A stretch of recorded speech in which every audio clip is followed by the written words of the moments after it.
Hello viewers, எல்லோருக்கும் வணக்கம். வாங்க, இன்றைக்கி வந்து நான் மினி இட்லி டிஃபன் சாம்பார் தான் செஞ்சு காமிக்க போகிறேன்.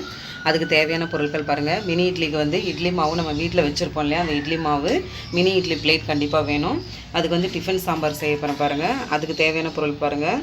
நம்ம துவரம்பருப்பு வேக வச்சு எடுத்துருக்கேன். இந்த துவரம்பருப்பு வேக வச்சதில் வந்து துவரம்பருப்பு கொஞ்சம், பாசிப்பருப்பு கொஞ்சம் சேர்த்து தான் வேக வச்சு எடுத்துருக்கேன். இது வந்து பெரிய வெங்காயம் 1, சின்ன வெங்காயம் ஒரு 10 சின்ன வெங்காயம், 2 தக்காளி கட் பண்ணியிருக்கேன், 2 பச்சை மிளகா. இது தாளிக்கிறதுக்கு வந்து கடுகு, சீரகம், கருவேப்பிலை, ஒரு காஞ்ச மிளகா எடுத்திருக்கேன். புளி வந்து எலுமிச்சை அளவு நீங்கள் ஊற வச்சு அதை கரைச்சி எடுத்துக்கோங்க. கொத்தமல்லி இலைகள். இதுக்கு வந்து மசாலா தேவை. அந்த மசாலா பாருங்கள். ஒரு டீஸ்பூன் வந்து தனியா, 1 டீஸ்பூன் கடலைப்பருப்பு, கொஞ்சமாக மிளகு, கொஞ்சமாக சீரகம், கொஞ்சமாக வெந்தயம், ஒரு 5 காஞ்ச மிளகா எடுத்திருக்கேன். இதை வந்து நம்ம வறுத்து இப்போ பொடி பண்ணிக்கலாம். இதை மசாலாவை மட்டும் இப்போ வாங்க, இப்போ நம்ம அதை வறுத்து பொடி பண்ணலாம். இப்போ இந்த மசாலாவை எல்லாம் நம்ம போட்டு வறுத்து எடுத்துக்கலாம். ட்ரை ரோஸ்ட்டாகவே வறுத்துக்கலாம். இப்போ ஸ்டவ் ஆன் பண்ணி கடாய் வச்சுக்கலாம். கொஞ்சமாக ஆயில் ஊற்றிக்கோங்க. ஆயில் காஞ்ச உடனே இந்த ஒரு காஞ்ச மிளகா, கருவேப்பிலை, கடுகு, கொஞ்சமாக சீரகம் அது போட்டு நம்ம தாளிச்சுக்கலாம். இப்போ பொரிஞ்ச உடனே நம்ம வெங்காயம் சேர்த்திக்கலாம். வெங்காயம் பச்சை மிளகாவும் சேர்த்து நல்லா வதக்கிக்கலாம். பெரிய வெங்காயம் வந்து கொஞ்சம் பெரிய பீசஸாகவே கட் பண்ணி போட்டுக்கோங்க.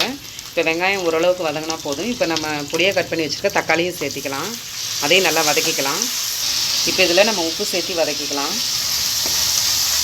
இப்போ இந்த தக்காளி வதங்கின அப்படின்னா நம்ம வறுத்து அரைச்சி வச்சுருக்கோம் இல்லையா மசாலாவை, அதில் சேர்த்திக்கலாம். சேர்த்து நல்லா வதக்கிக்கோங்க.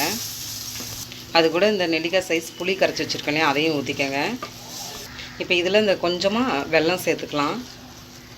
இப்போ இதில் ஒரு டம்ளர் தண்ணி மிக்ஸ் பண்ணிக்கலாம். மிக்ஸ் பண்ணி இதெல்லாம் நல்லா பச்சை வாடை போகிற அளவுக்கு நம்ம வேக வச்சுக்கலாம்.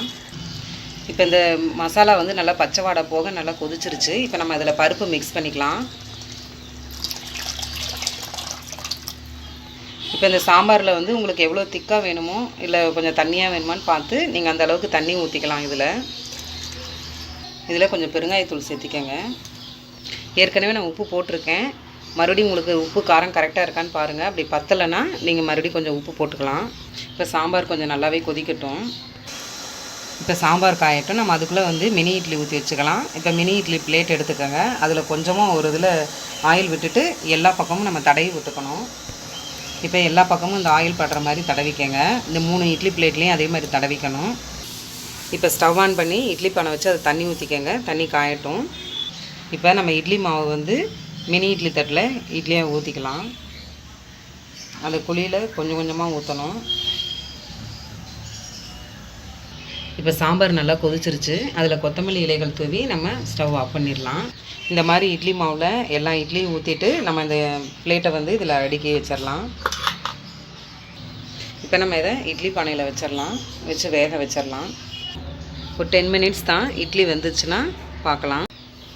இப்போ நம்ம இட்லி வெந்துருச்சான்னு பார்க்கலாம். இட்லி நல்லாவே வெந்துருச்சு. இப்போ நம்ம இட்லி பிளேட் எல்லாத்தையும் எடுத்துடலாம். இப்போ இட்லி வந்து நல்லா ஆறிடுச்சு. இப்போ நம்ம ஸ்பூன் வச்சு இந்த இட்லி எல்லாத்தையும் எடுத்துக்கலாம். இந்த மாதிரி எல்லா இட்லியும் எடுத்தாச்சு. இப்போ mini idli tiffin sambar ready ஆயிடுச்சு. நீங்களே இதே மாதிரி செஞ்சு பாருங்கள்.